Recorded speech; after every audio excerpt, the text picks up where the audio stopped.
Hello friends, welcome to my YouTube channel. आज हम Conjuring movie की जो रियल स्टोरी है वो आपके सामने लाने जा रहे हैं, तो जल्दी से वीडियो को लाइक और सब्सक्राइब कर दीजिए। तो चलिए स्टार्ट करते हैं।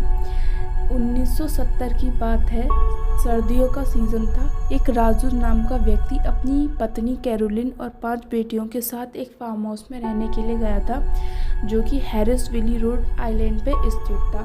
उन्हें वहाँ कुछ दिन रहने के बाद पता चला कि उनके साथ यहाँ कोई और भी रहता है जो उन्हें दिखाई नहीं देती, मतलब कोई आत्मा भी यहाँ पे रहती हैं। ऐसे छोटे छोटे इंसिडेंट होते थे जिन्हें वो देख के घबरा जाते थे, उन्हें बहुत डर लगता था। और फिर जब उन्हें पता चला कि यहाँ पे भूत रहते हैं, पर वो भूत उन्हें कोई भी तरीके का नुकसान नहीं पहुँचा रहे थे। सिर्फ छोटे छोटे इंसिडेंट, जैसे कि रात में आवाज़ निकालते थे, दीवारों पे से फ़ोटो गिराते थे, ऐसे ऐसे इंसिडेंट कर रहे थे। और वो जो भूत थे वो बच्चों के साथ खेला करते थे और बात भी करा करते थे। फिर अचानक कुछ दिनों बाद ऐसी बहुत सारी घटना होने लगी जिनसे वो बहुत ज़्यादा घबरा गए। उन्हें अब रात में वो आत्माएं बिल्कुल नहीं सोने देती थी, रात में आवाज़ निकालती थी, दीवार पे से फ़ोटो गिरा देती थी और उनके बेड को हवा में उड़ा दिया करती थी, जिनकी वजह से बहुत ज़्यादा घबरा गए थे। और जो वो आत्माएं रहती थी वो उनके हॉल में रहती थी, जिनकी वजह से वो पूरी रात नहीं सो पाते थे। फिर अचानक एक दिन एक ऐसा भूत आया जिसे उसे सच्ची में एक भूतिया जगह में तब्दील कर दिया था। और वो एक वूमेन थी, बसीबा, जो कि कैरोलिन को ही सिर्फ निशाना बनाती थी, उसे बहुत सारी चोटें पहुंचाती थी, उसका जीना उसने वहाँ मुश्किल कर दिया था।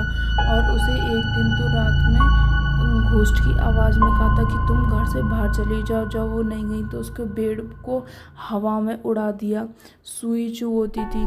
फिर ये सब उसने बंद कर दिया और कैरोलिन को अपने के शरीर को अपने में काबू करना स्टार्ट कर दिया।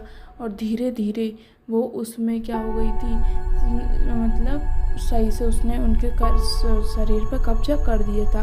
ये जो बसबा थी, ये पहले, बहुत पहले इसी फार्म हाउस में अपने पति शर्मन के साथ रहने आई थी। और इसके 3 बच्चे थे जो कि मर चुके थे, जिसकी वजह से गांव वालों इसे डायन कहते थे कि एक डायन है जो बच्चों की आहुति देती है।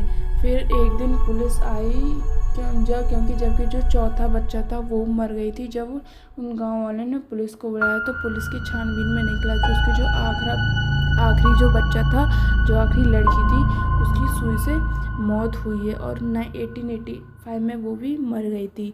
फिर राजौर ने एक वॉरेन को बुलाया था जो कि पैरानॉर्मल रिसर्च कर रहा था, तो उसने उसे मिलाया। फिर उसने कुछ ऐसा करा जिससे वहाँ पे बहुत सारी आत्माएं आ गईं, तो फिर राजौर ने उसे घर से बाहर निकाल दिया। आर्थिक कमी के कारण वो अपने इस घर को चेंज नहीं कर पाया और बहुत दिनों तक वही सहती रही। कैसी लगी आपको स्टोरी बताइएगा, तो जल्दी से चैनल को लाइक एंड सब्सक्राइब कर दीजिए।